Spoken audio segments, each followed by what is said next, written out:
গোপালগঞ্জের বর্ষিয়ান আলমদিন সালথা এবং নগরকান্দার আগামী দিনের উন্নয়নের রূপকার 11 দলীয় নির্বাচনী ঐক্যের অন্যতম নেতা ফরিদপুর 2 সালথা এবং নগরকান্দার নমিনি আমাদের প্রিয় নেতা জনাব হযরত মাওলানা শাহ আকরাম আলী সাহেব এ পর্যায়ে বক্তব্য রাখছেন।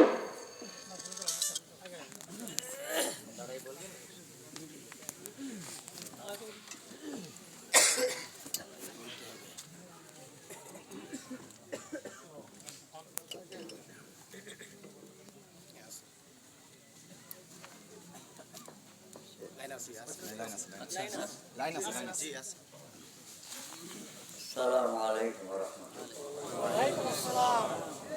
نحمده ونصلي على رسوله الكريم أما بعد. أعوذ بالله من الشيطان الرجيم. بسم الله الرحمن الرحيم. اليوم أكملت لكم دينكم وأتممت عليكم نعمتي ورضيت لكم الإسلام دينا. আল্লাহ রাব্বুল আলামিনের লাখো শুকর, তিনি আমাদেরকে মানুষ রূপে সৃষ্টি করছেন। সঙ্গে সঙ্গে দুইটা নেয়ামত আমাদেরকে এমন দান করছেন যা একটা তো মুসলমান ছাড়া কেউ পায় নাই, আর একটা অন্যরাও পাইছে। আল্লাহ পাক মানব জাতিকে জ্ঞান দান করছেন। এই জ্ঞান অনুযায়ী আখিরাতে হিসাব হবে। অতএব আমাদের জ্ঞান অনেক সময় কিন্তু ভুল করে। এই জন্য ওলামায়ে কেরাম সতর্ক করে দেন, শুধু জ্ঞানের পিছনে দৌড়েও না, যে কোনো ব্যাপারে আল্লাহ এবং আল্লাহ রসুলের বিধানের দিকে তাকিয়ে। এই যে মুসলমানদের কর্তব্য এবং দায়িত্ব, কিন্তু আমরা আসলে বাস্তব ইসলামের যে রীতিনীতি আজ পর্যন্ত 57 বছরের মধ্যে আমরা দেখি নেই। আমরা নামাজ পড়ি, রোজা রাখি ঠিক, সামাজিক ভাবে রাষ্ট্রীয় ভাবে ইসলামের যে সব নীতিগুলো রয়েছে এগুলো আমরা বাস্তবে দেখি। আমরা দেখি কি, একদল ক্ষমতায় গেলেই আরেক দল বাড়ি ছাড়া, আর জীবনের নিরাপত্তা নাই, মালের নিরাপত্তা নাই, ইজ্জতের নিরাপত্তা নাই।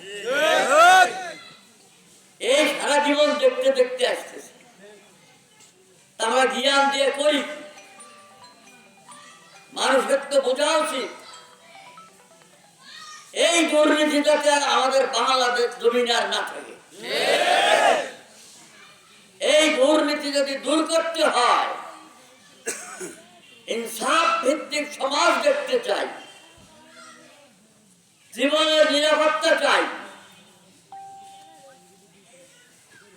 তাহলে মানুষের একমাত্র পথ রাসূলুল্লাহ সাল্লাল্লাহু আলাইহি ওয়াসাল্লামের আদর্শে আদর্শবান হওয়া। কারণ আমি একটা কথা বলি, কিছুদিন আগে, বেশ কয়েক বছর হয়ে গেছে, এই ভারতবর্ষে একটা সিরাত মাহফিল হয়েছিল, নবীর জীবনে আলোচনা। সেখানে তো আলেমদেরই দাওয়াত হয়, ভারতবর্ষের মধ্যে যিনি সর্বশ্রেষ্ঠ আলেম ওনার দাওয়াত হয়েছে। কিন্তু ঘটনাক্রমে ওই সবার সভাপতি হলো এক হিন্দু ভদ্রলোক, তিনি বড় শিক্ষিত, এই এলাকার গভর্নর, ওনারও দাওয়াত হয়েছে। কিন্তু সময় মতো উনি আসতে পারেন নাই, বয়ান হয়ে গেছে, উনি একটা লিখিত পাঠাই দিচ্ছেন। সেখানে লেখছেন উনি, দেখেন একজন হিন্দু ভদ্রলোকের কি মন্তব্য। আজকে যে ব্যক্তির, যে মহান ব্যক্তির জীবনী আলোচনা, ওইরকম একজন মহান ব্যক্তির আসে নাই, এর পরেও আর কিয়ামত পর্যন্ত আসবে না। ওনার রাষ্ট্র পরিচালনার যে নীতি উনি তৈরি করছেন এত সুন্দর, তাতে আমরা মুক্ত হয়ে ওই নীতিগুলোর থেকে 3টে নীতিকে আমরা আমাদের সংসদে পাস করে দিছি। আর আমরা মুসলমান, আমাদের সংসদে তিনার আদর্শের একটাও নেই। এই তো আমরা মুসলমান, যে আদর্শের মধ্যে সমস্ত জাতির শান্তি। মুসলমানের তো শান্তি আছেই আছে, হিন্দু বৌদ্ধ খ্রিস্টান যারা এই দেশে বাস করে তাদের জীবনের নিরাপত্তা, তাদের ইজ্জতের নিরাপত্তা, তাদের নারীদের নিরাপত্তা, তাদের মালের নিরাপত্তা ইসলাম যেভাবে দিয়েছে বিশ্বের কোন নেতারা দিতে পারে না। তাদের নিরাপত্তা যদি হয়, মুসলমানের জীবনের নিরাপত্তা হবে না? তাদের মালের নিরাপত্তা যদি হয়, মুসলমানের মালের নিরাপত্তা হবে না? তাদের ইজ্জতের নিরাপত্তা যদি হয়, মুসলমানের ইজ্জতের নিরাপত্তা হবে না? এই জন্য মুসলমান এখনো না বোঝে, এই 11 দলীয় জোট যদি ক্ষমতায় যাইতে পারে, প্রত্যেকটা মানুষ, ধনী গরিব, মুসলমান অমুসলমান, প্রত্যেকেই তার নিজ নিজ জায়গায় থেকে ইসলামের এই ইনসাফের এই সুনীতি তারা দেখতে পারবে। আর একবার যখন দেখবে, দ্বিতীয়বার আমার মনে হয় ক্যানভাস করা লাগবে না।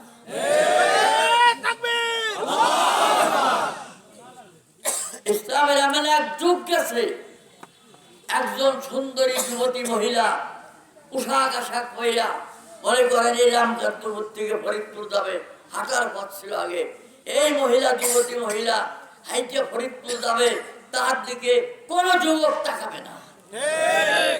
এমন একটা সমাজ আল্লাহ রাসূল সাল্লাল্লাহু আলাইহি ওয়াসাল্লাম তৈরি করেছিলেন। এর যে শান্তির সমাজ পৃথিবীতে আর কোন নেতা দিতে পারে নাই, জীবনেও পারবে না। অতএব আমরা মুসলমান, আমাদের এই নীতির বিকল্প গেলেই কিন্তু অশান্তি হবে। অতএব আমরা এবছর নিজেদের জীবনের নিরাপত্তা, মালের নিরাপত্তা, ইজ্জতের নিরাপত্তা সমস্ত দিকে তাকাইয়া, আর কথা শুনলেন আপনারা, সুদ মুক্ত ঋণ দিবে। এই সুদ দিতে দিতে কিন্তু দেশে মানুষ শেষ। অতএব এই 11 দলীয় জোটের বিকল্প কোন চিন্তা আমরা করবো না। পারবো নাকি? পারবো? এর চিন্তা আমরা করবো না। চিন্তা শুধু একটা, বহুদিন পরে হইলো যখন সুযোগ পাইছি 11 দলীয় জোট, আমরা এই জোটকেই কি করবো? কি করবো? কি করবো? তাইলে সর্বরকমের সুবিধা তারা পাবে। আল্লাহ রাব্বুল আলামিন আমাদেরকে তৌফিক দান করুন। আমিন।